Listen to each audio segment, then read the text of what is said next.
আল্লাহ তাআলার কাছে ফিরে আসো, আমার কাছে তোমরা প্রার্থনা করো। আমি আল্লাহ তাআলা রব্বুল আলামিন সবসময় তওবার দরজা খোলা রাখছি।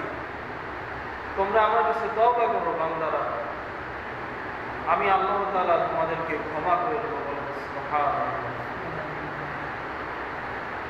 আল্লাহ তাআলা রব্বুল আলামিন পবিত্র কোরআনের ভিতরে জানায়া দিলেন, ইয়ানসুরকুমুল্লাহু ফালা আল্লাহ তাআলা রব্বুল আলামিন বললেন, আমি আল্লাহ তাআলা রব্বুল আলামিন যেই বান্দাদের উপর আমি আল্লাহ তাআলা রব্বুল আলামিন যেই বান্দাদেরকে সাহায্য করি, আমি আল্লাহ তাআলা রব্বুল আলামিন যে বান্দাদের উপর রহমতের নজর দেই, আমি আল্লাহ তাআলা রব্বুল আলামিন যে বান্দাদের উপর আমার নেক নজর এবং আমি যেই বান্দাদেরকে সাহায্য করি, দুনিয়ার দ্বিতীয়ত কোনো শক্তি নাই যে ওই বান্দার উপর দুনিয়ার কোনো মানুষ জয় করবে। সুতরাং আল্লাহ রাব্বুল আলামিন যদি আমাদেরকে সাহায্য করে, আমাদেরকে নেক নজরে রাখে, আমাদেরকে উপর রহমতের নজর রাখে, তাহলে দুনিয়ার যত বিরোধী দলের লোক হোক আপনার উপর জয়লাভ করতে পারবে না। স্পষ্ট আল্লাহ তাআলা জানায় দিলেন, ইয়ানসুরকুমুল্লাহু ফালা গালিবা লাকুম। সম্মানিত হাজিরিন, এই যে পবিত্র মসজিদ, একটা পবিত্র স্থান মসজিদ ঘর, এই মসজিদের সাথে রাসূলুল্লাহ সাল্লাল্লাহু আলাইহি ওয়াসাল্লাম জানায় দিলেন, যেই বান্দারা মসজিদের সাথে মহব্বত রাখে, যেই বান্দা রাতে বিছানায় ঘুমায়া থাকে কিন্তু বান্দার অন্তর থেকে মসজিদের সাথে জড়িত, বান্দার অন্তর থেকে মসজিদের সাথে মিলিত, যে ফজরের ওয়াক্ত যখন হবে, ফজরের সময় যখন হবে, যখন আমি ওযু করে মসজিদে চলে যাব, এইরকম মনে মনে মসজিদের সাথে মহব্বত থাকে, আল্লাহ তাআলা বললেন যে ওই বান্দার সাথে আমি আল্লাহ স্বয়ং নিজে মহব্বত করব।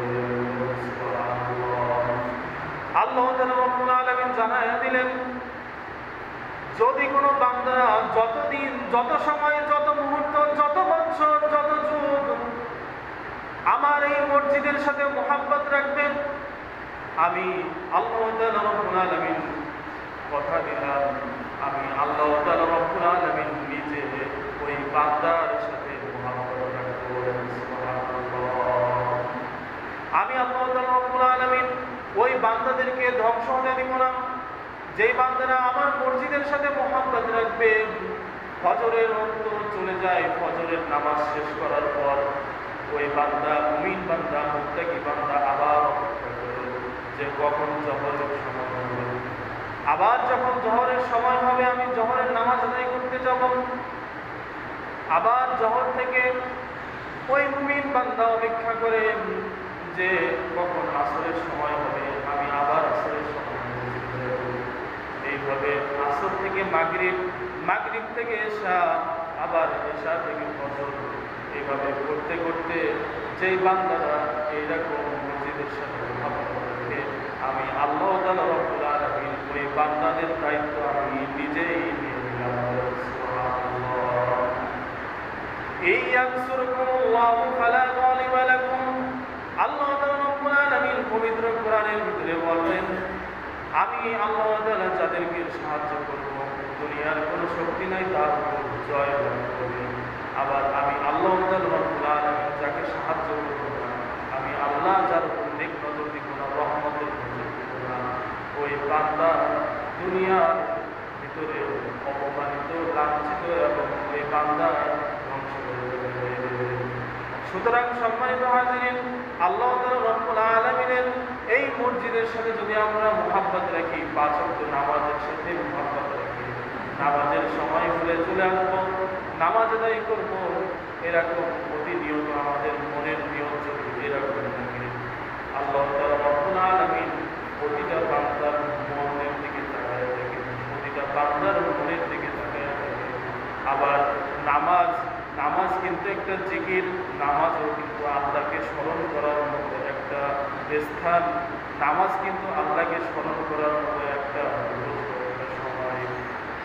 হাদিস শরীফে রাসূলুল্লাহ সাল্লাল্লাহু আলাইহি ওয়াসাল্লাম বলেন, ক্বালা রাসূলুল্লাহ সাল্লাল্লাহু আলাইহি ওয়াসাল্লাম, লা ইয়াকুলু আল্লাহু ইয়াযকুরুল্লাহ তাআলা ইল্লা হাফাতুহুল মালায়েকা ওয়া ওয়াশিয়াতুহুমুর রাহমা আলাইহিমুস সাকিনাহ।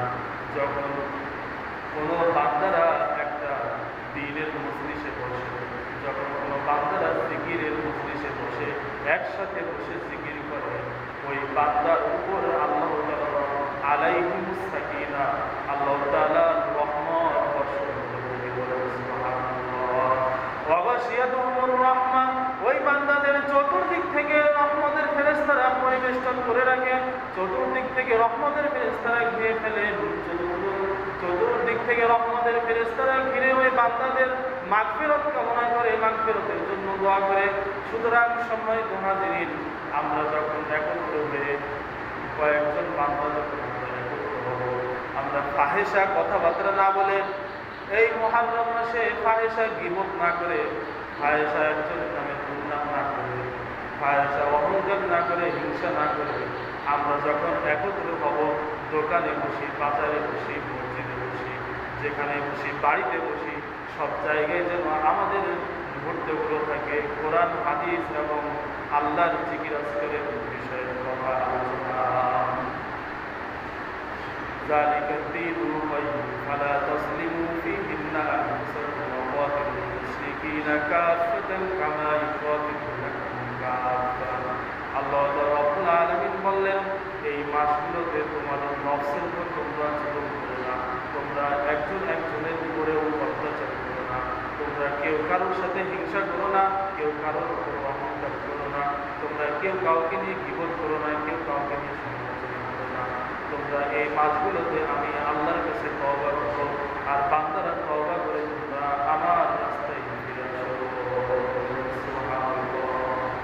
আল্লাহ রাব্বুল আলামিন আমাদের সকলকে এই মুহররম মাসের আজকে 18 তারিখ আরবিতে, আমরা এর ভিতরে আর যে কয়দিন আছে, এবং শুধু যে এই মাসে আমরা নফসের উপর জুলুম করব না সেটা না, আমরা মৃত্যুর আগ পর্যন্ত নিয়ত করব, কেউ কোনো পাপ কাজ, গুনাহের কাজের ভিতরে ইচ্ছাকৃতভাবে লিপ্ত হব না, কেউ কাউকে নিয়ে গীবত করব না। আমরা আল্লাহর কাছে তওবা করে, এই যে মসজিদের কত সুন্দর একটা ফজিলত, এই মসজিদ কিয়ামতের দিন যখন উঠবে, তখন যে বান্দারা এরকম 5 ওয়াক্ত নামাজ পড়ছে, মসজিদের খেদমত করছে, মসজিদের সাথে মহব্বত রাখছে, সেই বান্দাদেরকে না নিয়ে ওই মসজিদ জান্নাতে যাবে না, বলেন সুবহানাল্লাহ। সুতরাং আমাদের সবাই মসজিদের উপর মহব্বত রাখতে হবে। আমাদের 5 ওয়াক্ত নামাজের সময় আমরা সকলে চলে আসবো। আল্লাহ রাব্বুল আলামিন আমাদের সকলকে উক্ত আলোচনার উপর আমল করার তৌফিক দান করুন, আমিন। ওমা আলাইনা ইল্লাল বালাগুল মুবিন। যারা কাবলা জুমার সুন্নাত পড়ে, কাবলা জুমার সুন্নাত